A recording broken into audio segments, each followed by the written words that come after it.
right, friends, lecture number 20 here. I hope you had a good weekend. Off to a new week. It is for me, anyway. Last time we were together, we talked about reform movements, trying to make America a better place. I think we went into a number of writers. I don't want to go through all of those writers again. Perhaps I'll mention a couple of them anyway. They're always interesting individuals here. I love American literature. And we talked about transcendentalists with Ralph Waldo Emerson, Henry David Thoreau, and the communitarians with the Oneida community, the Shakers. That's always an interesting group. And we mentioned that at the Church of Jesus Christ of Latter-day Saints with Joseph Smith, the establishment of the Mormon faith here. Joseph Smith is the messenger. All right, we went on with trying to improve the stock and life, if you will, of penitentiaries, the asylum movement with Dorothea Dix, and abolition. We should have a lot of ground to cover with abolition. We will not cover it today anyway. William Lloyd Garrison. You should be familiar with William Lloyd Garrison. He was a white man with a liberator. All right, and Frederick Douglass, who was mixed race. And Frederick Douglass with the North Star. And I think we closed out the class period here talking about it's our God-given right to spread our territorial boundaries from coast to coast. And that's exactly what we're going to be talking about today here, folks. And we are going to spread our territorial boundaries from coast to coast here. That is known as manifest destiny. Oh, and I forgot to mention it to you last week. I think it was last week for you good folks anyway. That was Halloween. So let me go back to my document camera here. Halloween is always a fun time around my house during the October months here. Here we have my little dog, and he's not with me now, but this photograph was taken a couple of years ago, but this is one of his favorite periods of time here to share in Halloween.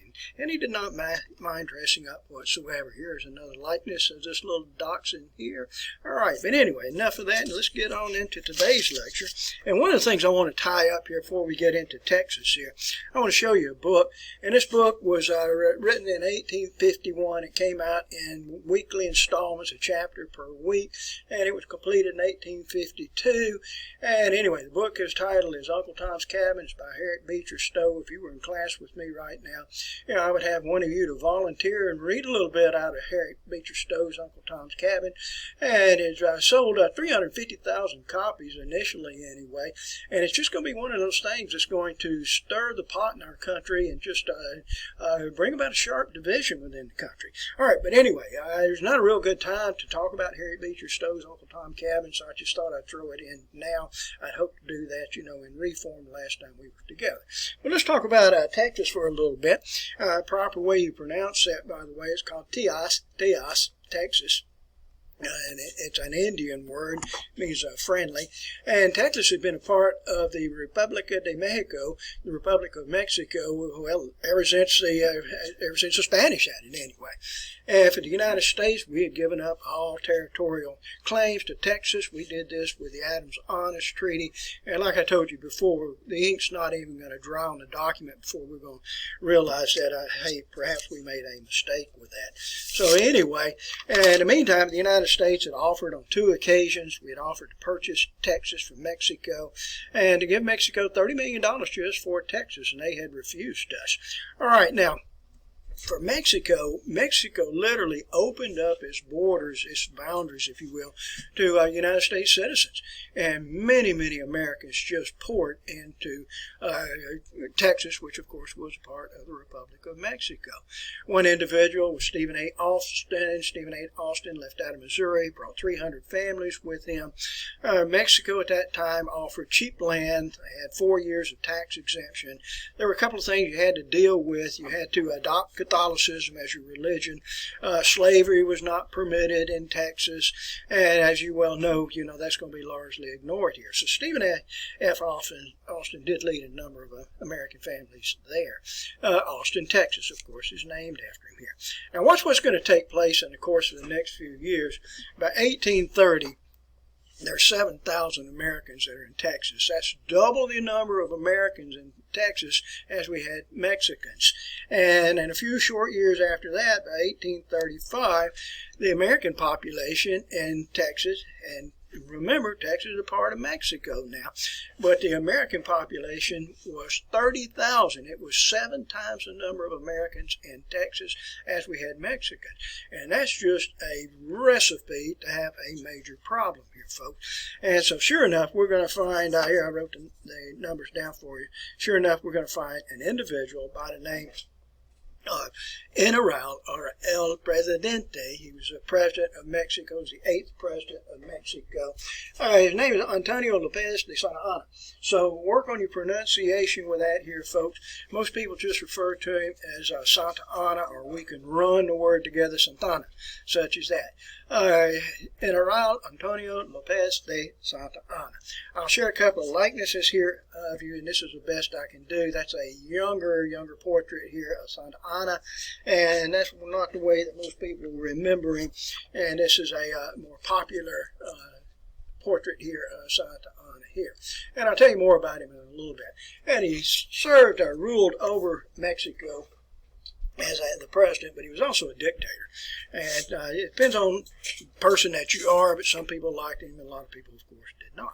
And what Santa Anna's goal was to assemble an army, and he put this army together of about 6,000. Maybe it was a little bit more than that, but not all would make the trip into Texas to try to force out the Americans that were present there.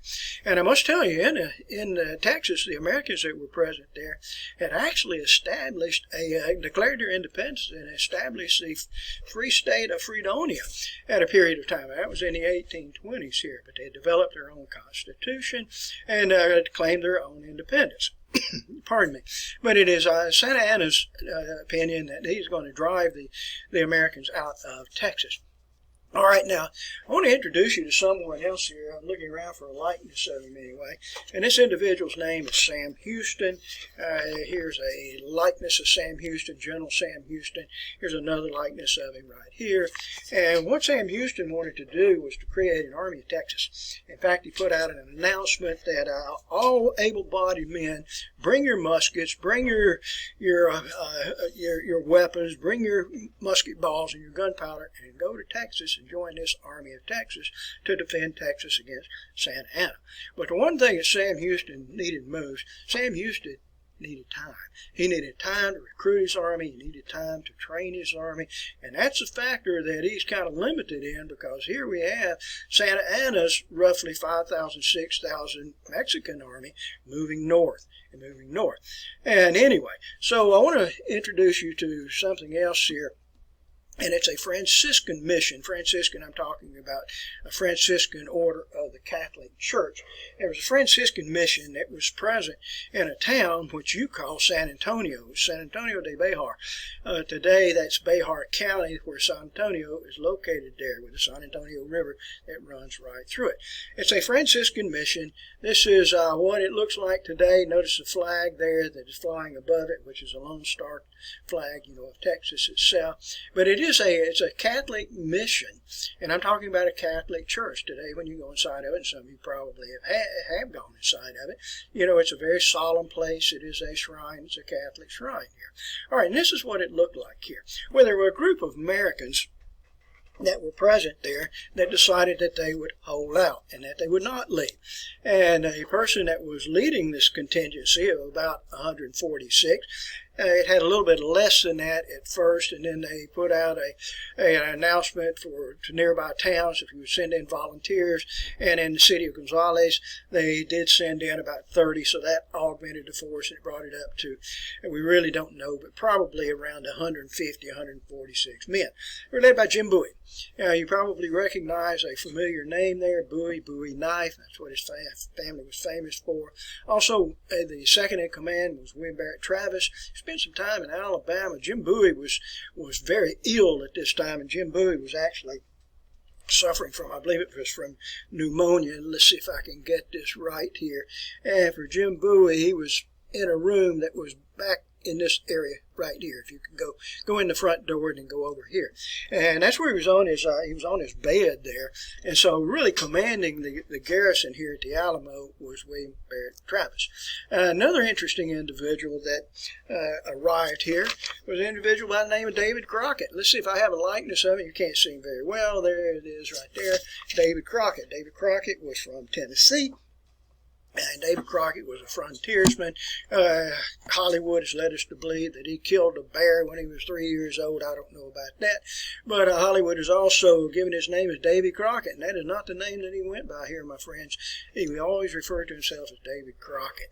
But he was a backcountry guy. He was very popular with the people. He was elected as a United States congressman from Tennessee, sent to Washington, D.C., but then he was defeated as a Democrat. He changed his party over to the Whig Party, and then he got crossed up with Andrew Jackson, and then finally he just told his friends, he just said, and I'm sorry for this, he just said, y'all can all go to hell, I'm going to Texas. And that's where we pick up David Crockett, and he is present here.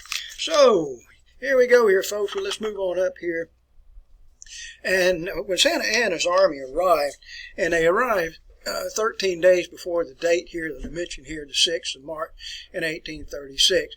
And they arrived there, and they just demanded that Jim Bowie and David Crockett and William Barrett Travis surrender. And, of course, the garrison refused to do so. And so Santa Anna just took his forces and placed his forces surrounding the city itself. And they all flew these red flags, which means no quarter will be taken with that. No prisoners will be taken there. And there was a standout for 13 days here. And, of course, in the Alamo, they were trying to prepare the defenses better and better there. And let me show you what it looked like. I want to show you what it looks like here, folks. And I tried to draw it in a way in which you could understand. This is what it looks like. If you've been to San Antonio, it looks nothing like that whatsoever there. Now, let's see if I can find it here. No, right over here. This is where the actual structure that you refer to as the Alamo is located there. All right, so let me try to draw it for you here. And you had the Alamo itself, which was in the back here. I'm not a very good drawer, as you well know here, so you just have to use your imagination. Put a little three-dimensional effect here. And then going down this side was a low wall. Now, this is a low wall, and you had coming across the front here, as you would call it here. This was like maybe 10 feet tall, 10 feet such as that. Had parapets behind, so you could take your defenders and put them behind the walls there and be able to defend themselves here. Let's see here. Over on this side over here, we had Long Barracks. Long Barracks, which is actually this part right here, still present there today here. And over in the back here, we had a cattle pen, churchyard, and cemetery that is there. Cemetery's not there today. That's all covered over in concrete. So anyway, on the 6th of March in 1836, Santa Anna, who had a great number of bands, by the way, ordered the trumpet playing of the Degallo.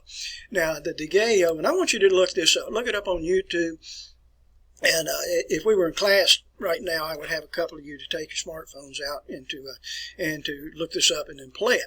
And then the bugle call here, the trumpet call, bugle call, is referred to as Death in the Bull Ring.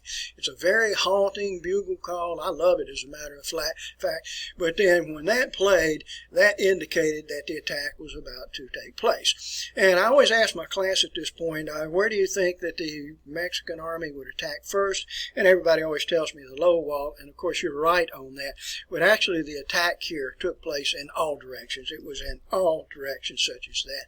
The Mexican soldiers were using scaling ladders. Just imagine it like a regular ladder.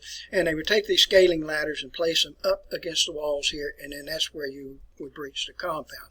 And then once you did so, then it's just a mop-up operation there.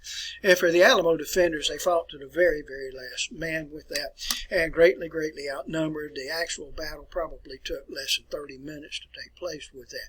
Now, Hollywood has always told us that David Crockett was the last man standing here, and I really don't know about that whatsoever, because there were no reports. There's no written reports about, what took place in the aftermath of this, other than we know that the dead Texans, if you want to call them there, the Tejanos, the Texans, all their bodies were taken into the central area here, and then they were all burned on the funeral pyre.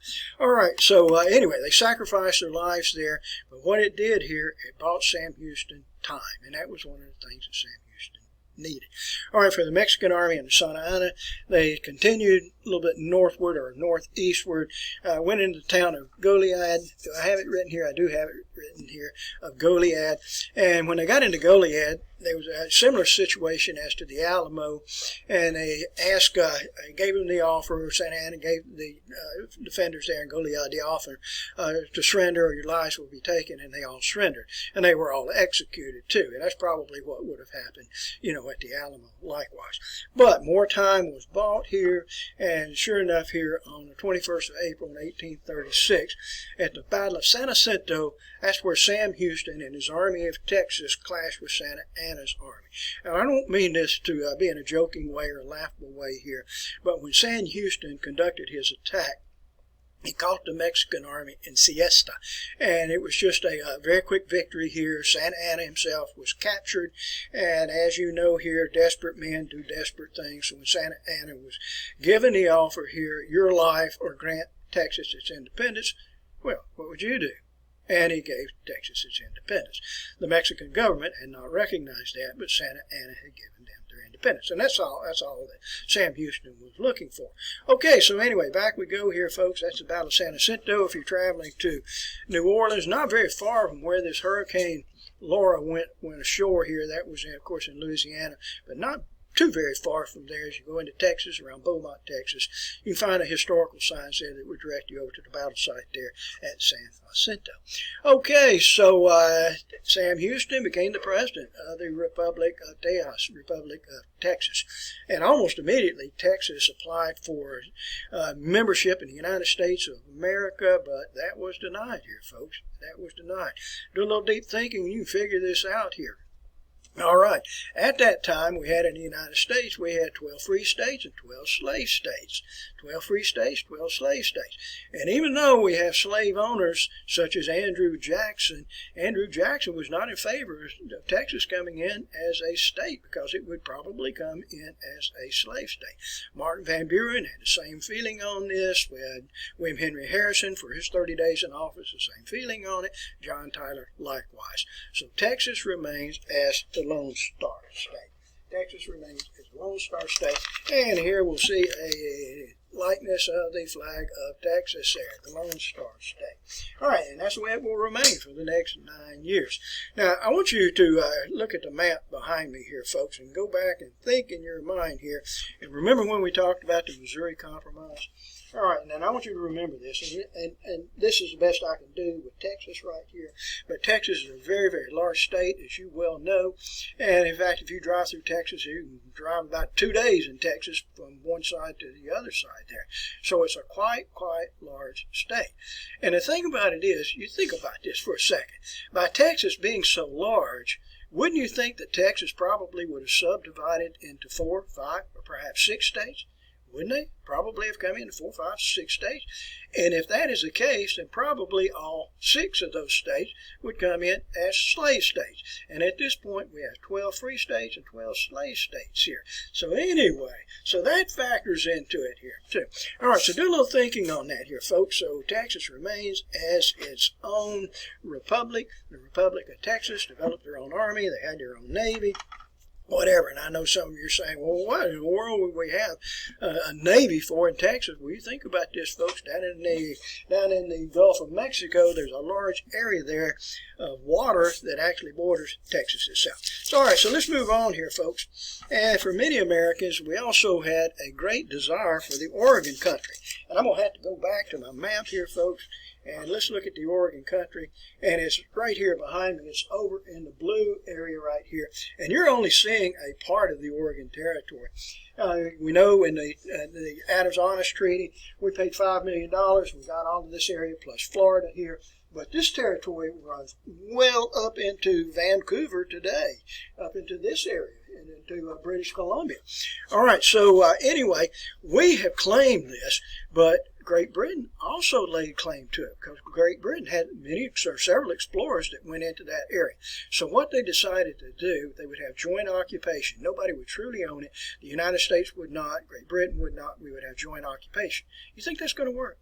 And I don't think it's going to work here. So anyway, we'll come back to Oregon in just a little bit. Before I leave it completely here, the Native American situation in Oregon, they had experienced a measles epidemic, and for the Native Americans, their numbers had been largely decimated. All right, so let's go back here, and we'll move right along here, folks.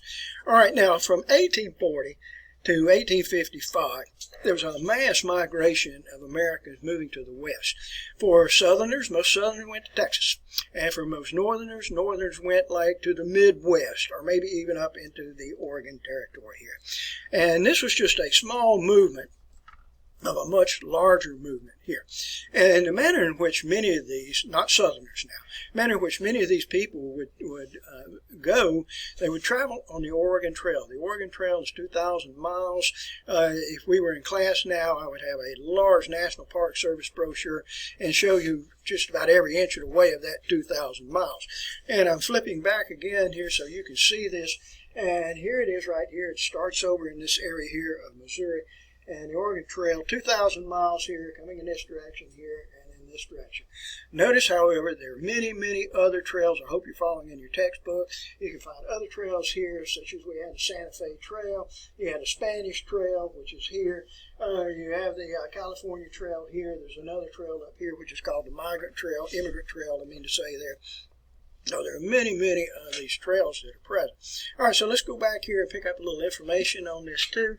The places in which you would depart from, and there were 3 places, and I don't feel like going back to my map right here, but they would depart from primarily Independence, Texas, Independence, Kansas, and if you did not leave from that area, you go through Council Bluff, Iowa, and you go through St. Joseph, Missouri. That was the other place there. And all of those departure points there would end up connecting with the Oregon Trail.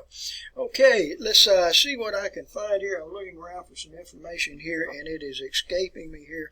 And so as you would travel in a wagon train, in a wagon such as this is the wagon that you're seeing right here, which is not a Conestoga wagon, it's a Murphy wagon.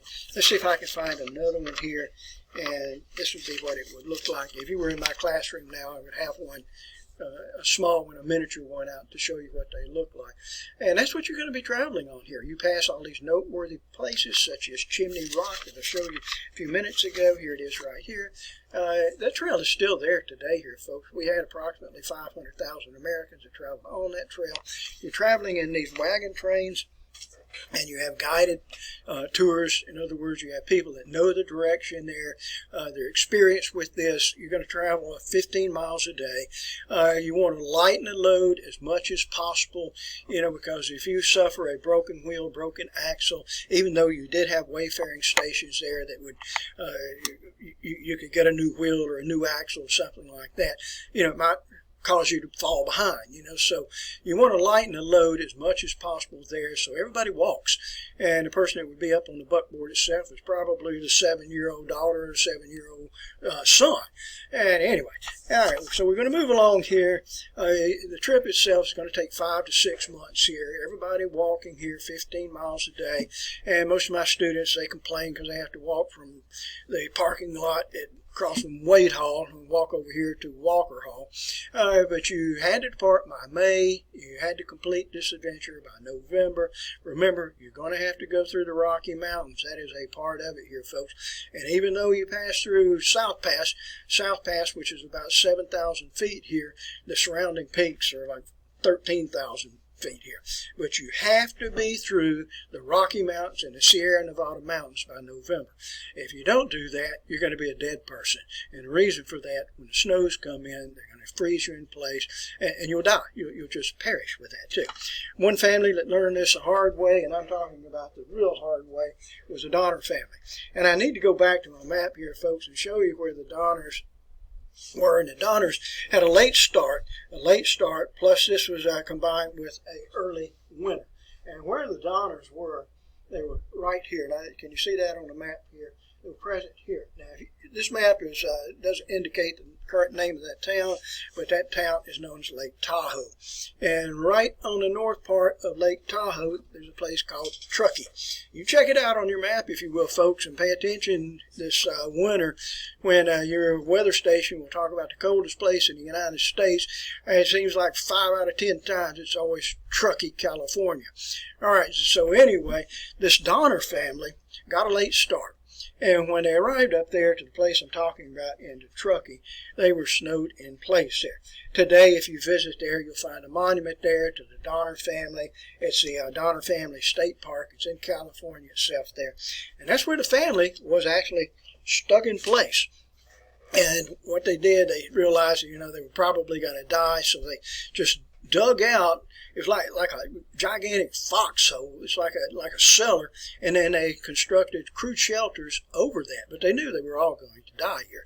But several volunteers on horses, I'm talking about 2 or 3 volunteers, left there, and they rode. And it took them a couple of weeks, and they rode whatever it was, 80 miles or so into Sacramento. And when they got into Sacramento, they told the people that were there, they said, we have a family that's stranded up here in the Sierra Nevada mountains. And the people in Sacramento said, well, there's no way that anybody would ever be alive. And they said, well, we have to form a rescue team, and let's go back and try to save them, carry some provisions back.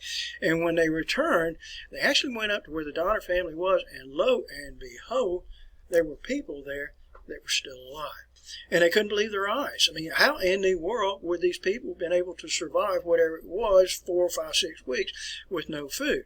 And I suspect that some of you are probably familiar with this story, but what they ended up doing was practicing cannibalism. And that's what sustained them during that period of time here.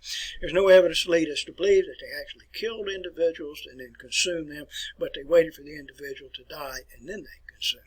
All right. Anyway, it's a good story there about the Donner family. Visit that area, and you can actually see where the old dugouts, where they constructed their fortifications, are still present there to this day. All right. So let's move on. That's the Donner family here.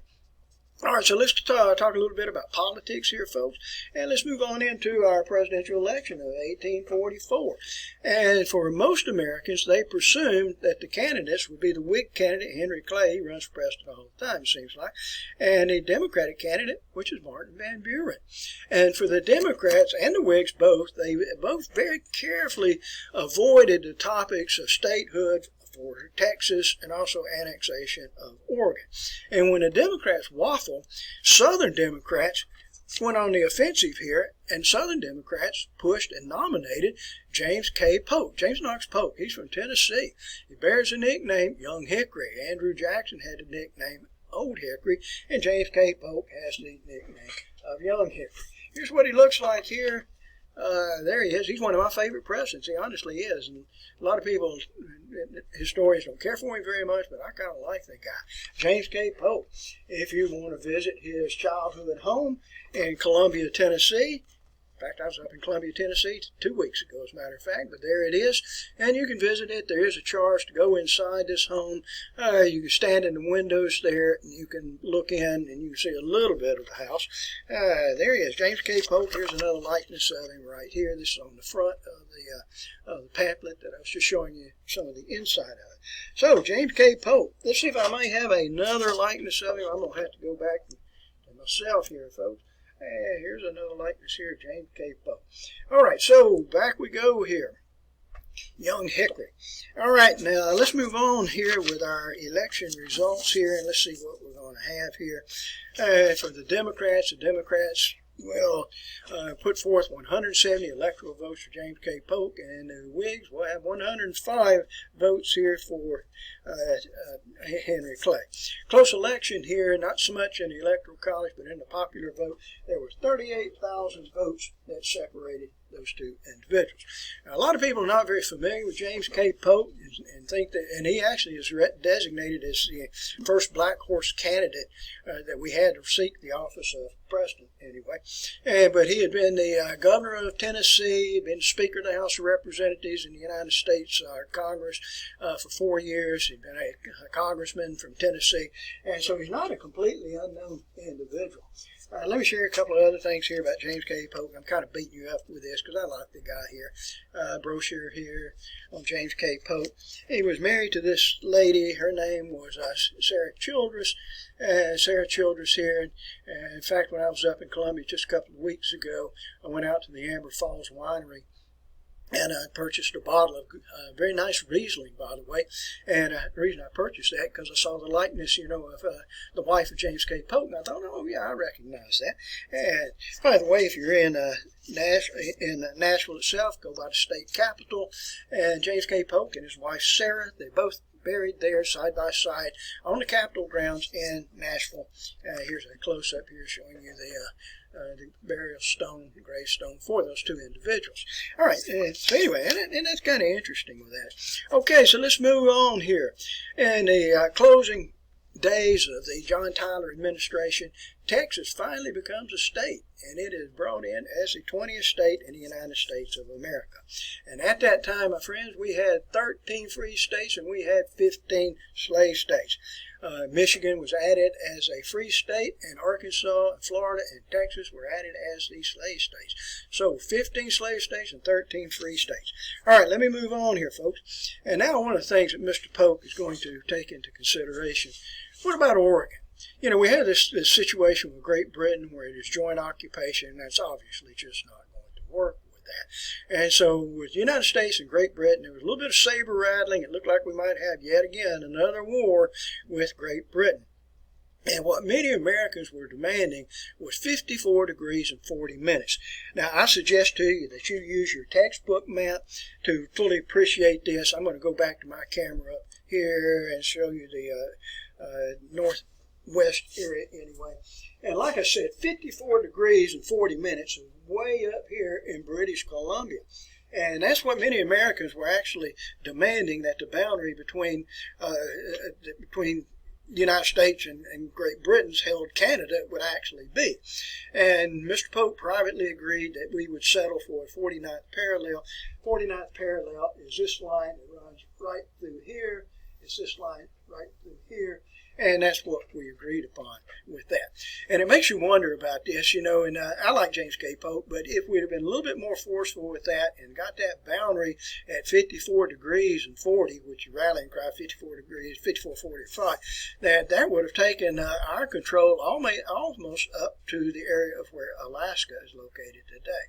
So anyway, we didn't win that battle, and we established it at the 49th parallel, and that's where it was established, and that's where it remains to today.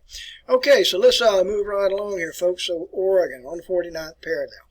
Okay, now we also ran into problems here with Texas itself. For the United States and Texas, we were claiming that the boundary between the United States and Mexico was on the Rio Grande River, the Great River, the Grand River. And for Mexico was claiming that the boundary was on another river, which is called the Nueces River.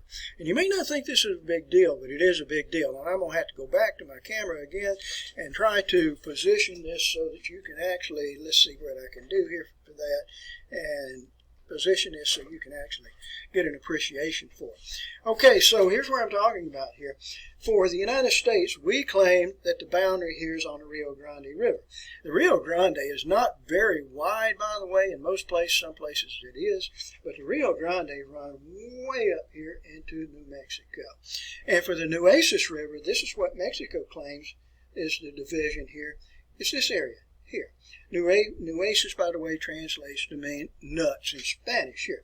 So it's a big, sizable area of land that's in dispute here.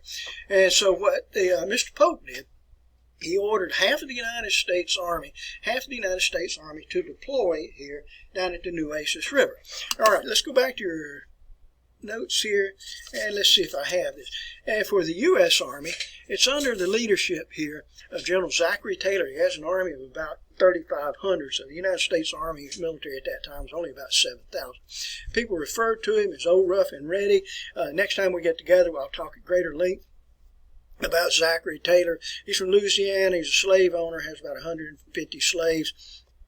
And anyway, so he took his army and deployed it down upon the Nueces River.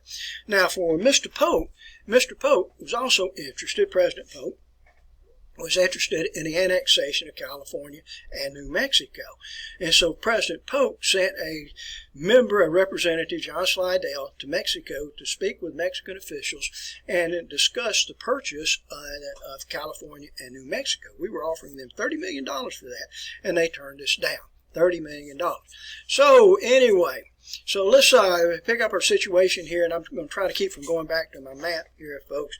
By January in 1846, President Polk ordered the United States military to proceed southward down to the Rio Grande. So we have the Mexican army that is on the south side of the Rio Grande, the American army, which is on the north side of the Rio Grande. And for several months, nothing actually took place. But then, crazily enough, and I don't understand this, a group of Mexican soldiers crossed the Rio Grande and attacked an American force and killed an unknown number of American soldiers here. I'm not even sure if that even took place. Maybe an entire fabrication. But for President Polk, he took it to Congress and asked for a declaration of war against Mexico. And in the House of Representatives, we had a vote here of 174 to 14, and in the Senate, the vote was 40 to 2. Not a single Whig voted in favor of the war. Okay, so this is going to bring about a war which is called Mexican War, Mexican-American War, or many people just refer to it as Mr. Polk's War. And that's basically what it was. Mr. Polk designed the military tactics, and even though he was not a general, he was kind of orchestrating this. Now, the American Army is under Zachary Taylor, who was a Whig, by the way, and this kind of was in conflict with President Polk, who was a Democrat. All right, use your textbook map here, folks. And this textbook map, which is on page 348 in your textbook, shows it very, very well. If I can get the contrast right here. And for the Americans, we did splendidly well in this war. We only lost just a couple of minor engagements, no major engagement. But we were able to move into Mexico through here with Zachary Taylor. We took Buena Vista, Resaca de la Palma. We had another group here that, here, let me try to trace this out here. And left out of Fort Leavenworth here under Stephen Watts Kearny, about a 1,500-man force, and moved down like this, and it went on into California, New Mexico Territory, California, and in combination with the United States Navy and military forces under John C. Fremont, the Pathfinder, we were able to take California into our possession and New Mexico in what's known as the Bear Flag Revolution. But President Polk, I guess, experienced a little bit of animosity towards General Taylor, so his army was taken away from him, and much of his army was taken away, and was placed in the hands of Winfield Scott Hancock, oh fuss and feathers, Winfield Scott Hancock, who, by the way, was another Whig. And for Winfield Scott Hancock, he brought his army down by boat, down into this area here, Matamoros, Fort Brown, on down to Tampico, and down into where Veracruz is. And for them, their idea was that they would go across land here and take Mexico City and live off the land. It's an amazing story with that too. And one of the battles that took place here, and let me pick this up. Here's John Winfield Scott, no fuss and feathers. And one of the interesting battles that took place was a place which was called Cerro Gordo. It actually translates to mean like fat mountain, fat hill. And on this mountain was Santa Anna. And Santa Anna was leading the Mexican forces. I'm going to go back to me and let me tell you the story here. And that's where Santa Anna was. Now, Santa Anna had lost his leg. Santa Anna lost his leg in a previous battle, not against the Americans anyway, and he wore a prosthetic leg. And I'll show you a picture of that in just a few minutes. But his leg would often get turned around backwards, and so, often you couldn't even tell whether Santa Anna was coming or going with that. I didn't mean that to be humorous with that. But his leg was often be quite irritating to him, so he would remove his leg and he would place it in, just leave it in his carriage. And on this particular day in the Battle of Cerro Gordo, before the battle took place, Santa Anna had removed his leg. He also had within his carriage, he had like 18,000 gold pieces that he was going to pay his army with. And he also had a chicken dinner. Well, when the Americans attacked, they didn't do it the conventional way and attack straight up Cerro Gordo. They actually flanked and went behind Santa Anna's army and surprised him from the rear. And so Santa Anna panicked and was placed on a horse, and he left his army on the battlefield, and he actually rode away. So when the Americans arrived at the top of Cerro Gordo, that's where they found Santa Anna's carriage. And inside that carriage, they found a roasted chicken dinner that was waiting for him. They found that he had departed with. They also found all the gold that he was going to pay the Mexican soldiers with. And lo and behold, you know what else they found? And I'll show it to you from this position right here. They also found Santa Anna's leg. And they took Santa Anna's leg as a war trophy and sent it back to the United States. And today, Santa Anna's leg is still housed in the Illinois Military Museum, Illinois National Guard Military Museum today. Mexico, since that time, has requested on several occasions that we return Santa Anna's leg to them, and we refuse to do so. We feel like they have no leg to stand on. All right, so anyway, let's move on. And a couple of other battles here, and I got to get shut down here, folks. A couple of other battles here took place here at Churubusco, Chapultepec, Mexico City, and then finally the Mexican government gave in, and we established the Treaty of Guadalupe Hidalgo. That'd be one of your exam questions here on February the 2nd in 1848. The Treaty of Guadalupe Hidalgo. All right, and we agreed that we would pay Mexico $15 million. And out of that $15 million, what does the United States get? Let's go back to my camera here, folks. And what does the United States get out of this? We get undisputed claim to Texas, New Mexico Territory, California, Utah, that entire area right there. And we got it for the tidy little sum of $15 million. Mexico would have been best advised to settle with us when we wished to purchase that for $30 million, and they turned us down, and we fought a war with them, destroyed much of their country itself, and we paid them half that amount here. All right, so we have almost doubled the size of the United States here. Okay, folks, stay up with the material here. We're going to be moving very, very rapidly here. All right, thank you very much.